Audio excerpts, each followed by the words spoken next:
যাও ওযু করে কোরআন শরীফটা নিয়ে আসো।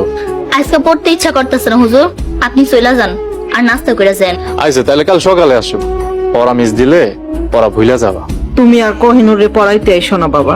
হাদিয়া নিয়ে চিন্তা করতেছেন, আমি কুইনুর রে হাদিয়া ছাড়াই পড়ামো আল্লাহর সন্তুষ্টির জন্য। হুজুর আপনি এই সমস্ত কথাটা কেন বুঝতেছেন না? আপনি এত বোকা কেন? কুইনুর এগুলা কি কয়ে গেল, আমি তো কিছুই বুঝলাম। তুমি আমাকে বাড়িতে এলে আমাকে বিপদ হইতে পারে। আমার পোলা বিদেশ থাকে, ঘরে সমর্থ মাইয়া, আমি কোনো ঝামেলা চাই না। তুমি আর আইসো না বাবা। বুঝতে পারছি চাচি। বাবা হামজা, তুমি আমাকে মাফ করে দিও। চাচি মাফ চাই না, আল্লাহর দোহাই লাগে। মাফ চাইলে আমার নিজের কাছে নিজের অপরাধী মনে হয়।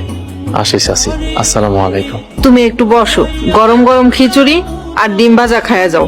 তুমি না খাইয়ে গেলে আমি মনে বড় কষ্ট পাবো। আব্বা আসসালামু আলাইকুম। ওয়ালাইকুম আসসালাম। নামাজ পড়ছো? হ্যাঁ আব্বা নামাজ পড়ছি। ফজর নামাজ তো আরো 1-1.5 ঘন্টা আগে শেষ হয়ে গেছে, এতক্ষণ কই আছিলি? এই তো একটু হাঁটাহাঁটি করতেছিলাম।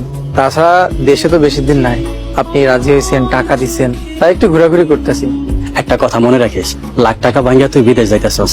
এই পরিবারের ভালো মন্দ এখন তোর হাতে, তুই এই দায়িত্ব ভুলিস না বাপ। ইনশাল্লাহ আব্বা, কখনো ভুলবো না। আপনি শুধু দোয়া করেন আমার জন্য। রিপন আমাকে ওরকম পোলাই না যে পরিবারে ভুলে যাইব। আপনি খালি রিপনের লেগে দোয়া করি। আমি যাই, দেরি হয়ে যেতেছে। তুই টাকা জমা দিতে যাবি কোন সময়? সকাল 10টা বাজে যাইব। টাকা আর ছেলের ভবিষ্যৎ আল্লাহ পাকে দয়ের উপর ছাইরা দিছি, আমার যেমন লাগবে না। তুই কিন্তু একা একা টাকা জমা দিতে যাস না, তোর ভাইয়ের সাথে নিয়ে যাস। আচ্ছা আব্বা, আসসালামু আলাইকুম। সব তাড়াতাড়ি যা টাকাটা দিয়ে। আমার বোনের ছেলে রিপন।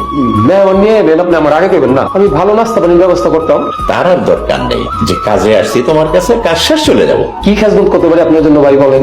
আমার বোনের ছেলে রিপন ইন্টার পাস করার পরে বিয়ে ভর্তি হয়েছে, পড়াশোনায় তেমন আগাইতেছে না। তা বোনের সিদ্ধান্ত নিয়েছে ছেলের বিদেশ পাঠাইব। খুব ভালো সিদ্ধান্ত নিছে। ভাইগনার বিদেশ পাঠাইলে আপনাদের সংসারে চেহারা 6 মাসের মধ্যে ফিরে যাব। পাসপোর্ট সাথে আনছো নাকি? টাকা জমা দিলেই, আজকাল যদি টাকা জমা দেন, পরশুদিন একটা ফ্লাইট আছে বা তার পরের দিন, তাহলে করে বিদেশ যেতে পারবো।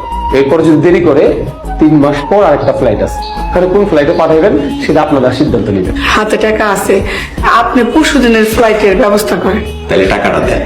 টাকাটা গুনলা না? আপনার বোনের ভাইগনার টাকা, এই টাকা কত হইব কেন?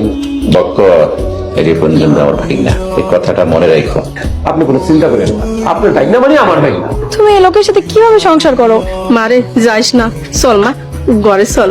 আমাকে বাধা দিও না, এই বাড়িতে আমার পক্ষে থাকা সম্ভব না। যেখানে মানুষের কোনো সম্মান নেই, বিবেক নেই, নীতি আদর্শ নেই, সেখানে আমার পক্ষে থাকা সম্ভব না। চলে গেলে তোর বাবার আমি কি জবাব দিব?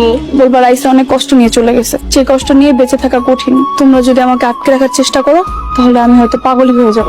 আমাকে বাঁচতে দাও মা। আসসালামু আলাইকুম। সালামের উত্তর না নিয়ে চলে যাচ্ছে হুজুর? আমি ঢাকা চলে যাচ্ছি, আর কখনো এই গ্রামে ফিরে আসবো না। আপনি আমার জন্য অনেক কিছু করেছেন, আপনাকে ধন্যবাদ জানানোর মতো সুযোগটা পাই নাই। ইনশাআল্লাহ 2-3 দিন পর পবিত্র মাহে রমজান, আপনি এমন সময় ঢাকায় চলে যাচ্ছেন। গ্রামে আমার দম বন্ধ হয়ে আসছে। গত 4-5 বছর ডাক্তারি পড়াশোনা নিয়ে অনেক ব্যস্ত ছিলাম, তাই কোনো দিকে তাকানোর সুযোগ পাইনি। এই বছর পড়াশোনা কম ছিল, কিন্তু আমার বাবা মা অনেক বদলে গেছে।